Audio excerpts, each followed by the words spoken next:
মাত্র 1 কেজি দুধ দিয়ে এরকম একটা রসমালাইয়ের রেসিপি যদি আমি আপনাদের সঙ্গে শেয়ার করি, এখানে কিন্তু দুধ শুধু 1 কেজি দিয়ে তৈরি করেছি। তো দেখতে পাচ্ছেন কতটা ইয়ামি হয়েছে। তো চলেন এই রেসিপিটা আমি আপনাদের সঙ্গে শেয়ার করি। রসমালাইয়ের রেসিপিটা আমি এখানে 1 কেজি দুধের ছানা নিয়েছি। তো ছানার মধ্যে যেন পানি না থাকে অবশ্যই এটা খেয়াল রাখবেন। এখন আমি এখানে হাফ চামচ দিয়ে দিচ্ছি সুজি, দিয়ে দিচ্ছি হাফ চামচ ময়দা, আর হাফ চামচ দিয়ে দিচ্ছি চিনি।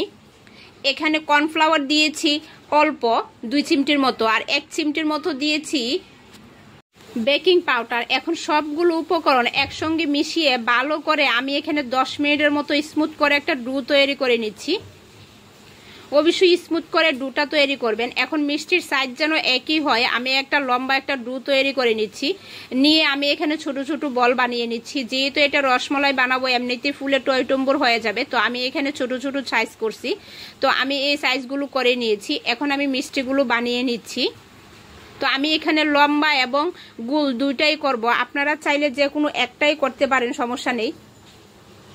তো আমি সবগুলো মিষ্টি বানিয়ে নিয়েছি, দেখতেই পাচ্ছেন। এখন আমি একটা ফ্রাই প্যান নিয়েছি। তো ফ্রাই প্যানের মধ্যে চায়ের কাপে আমি 2 কাপ চিনি দিয়ে দিচ্ছি। 1 কেজি দুধের জন্য 2 কাপ চিনি যথেষ্ট, আর 2 কাপ পানি দিয়ে দিচ্ছি। চিনি আর পানির মাপটা যদি পরিমাণ ঠিক রাখেন তাহলে মিষ্টি পারফেক্ট হবেই, আর এটা যদি উল্টাপাল্টা করেন তাহলে মিষ্টি হতে চায় না। তো আমি দিয়ে এখানে একটা বলক তুলে নিয়েছি। এখন যে মিষ্টিগুলো করে রেখেছিলাম সেই মিষ্টিগুলো দিয়ে দিচ্ছি। দিয়ে আমি ঢাকনা দিয়ে ঢেকে রেখে দিব 5 মিনিটের জন্য। অবশ্যই ছিদ্রটা অফ করে দিবেন।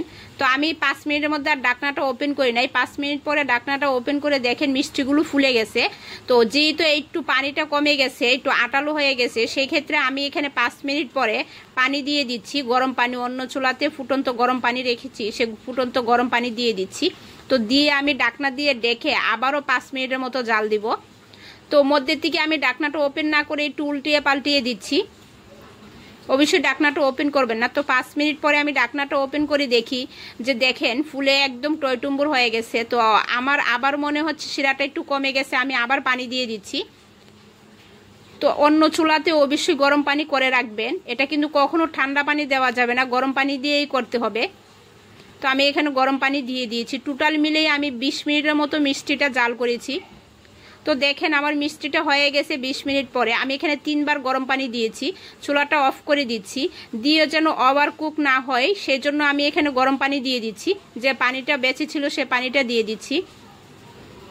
তো দেখেন মিষ্টিগুলো একদম কিন্তু ডুবে গেছে, তার মানে এটাতে রস ঢুকে গেছে। এখন এটা আমি ঠান্ডা হওয়ার জন্য অপেক্ষা করছি।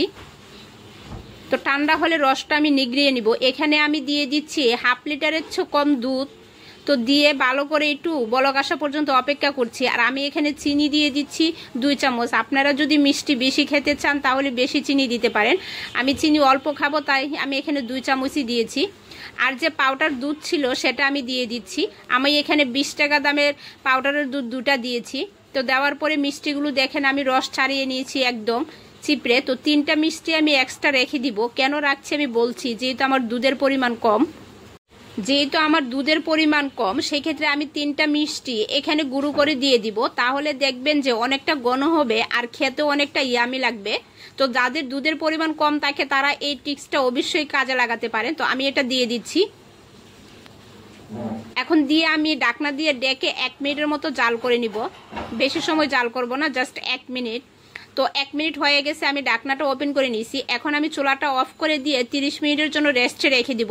এটা যদি ওভারনাইট রাখা যায় তাহলে আরও বেশি ভালো, বাট আমার হাতে এত সময় ছিল না, তাই আমি এটা 30 মিনিটের মতো রেখেছি। দেখলেন তো কত ইয়ামি হয়েছে। এখানে যে আমি 3টা মিষ্টি দিয়েছি সেই ক্ষেত্রে কিন্তু এতটা ইয়ামি হয়েছে, যেহেতু আমার দুধের পরিমাণ কম ছিল। তো আমি এবার দেখাচ্ছি আপনাদেরকে কেমন হয়েছে। আমার ভিডিওটি যদি ভালো লাগে তাহলে অবশ্যই আমার চ্যানেলটি সাবস্ক্রাইব করে লাইক কমেন্ট করে পাশে থাকবেন। ধন্যবাদ সবাইকে।